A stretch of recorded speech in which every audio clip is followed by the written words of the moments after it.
sa'yo, nako, mas lalo mo pang patunayan na kaya mo.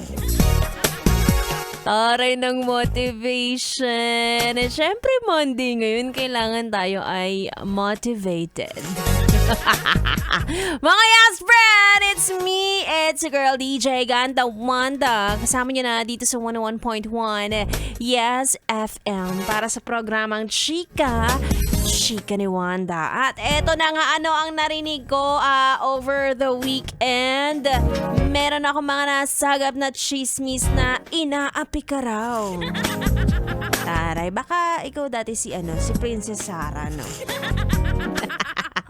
Inaapi ka raw dahil may mga bagay kang gustong gawin sa buhay at hindi sila naniniwala sa'yo na kaya mong gawin yun. Ay. Alam mo yung mga ganyan, ito makinig ka sa akin ha. Hanggang kuda lang naman yung mga ganyan, diba? Talagang hindi sila maniniwala kasi hindi pa nila nakikita. At yan yung mga tao na, alam mo yon, masasabi mong, kaibigan mo ba talaga?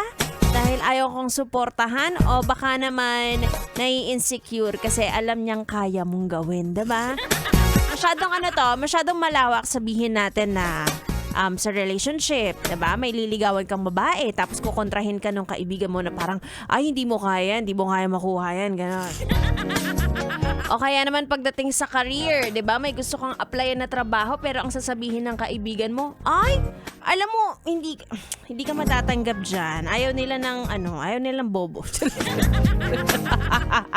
May mga ganon. So, yung importance din talaga ng isikreto mo muna hanggat hindi mo pa nagagawa. Kasi may mga may mga kontra sa paligid. Oo. Katulad na lang ng pagda-diet. Sasabihin mo sa kaibigan mo, ay magda-diet na ako. Sasabihin niya sa'yo, ay, sus, hindi mo kaya, no? Diyos ko, yayain kita magkape mamaya. Diba? Nasaan ang support? Ganyan. Kaya yung mga hindi naniniwala sa'yo, hayaan mo silang magsalita. Tapos ikaw, gawa ka ng gawa. Ganun ang motivation tuwing Lunes para hindi tayo tinatamad sa trabaho, 'di ba? Anyway, kasama niyo na ako hanggang alas 9 ng gabi. Again, it's me, Ganda Wanda. Kaya naman ituloy muna natin ang ating tugtugan dito lang sa 101.1 Yes FM Solid.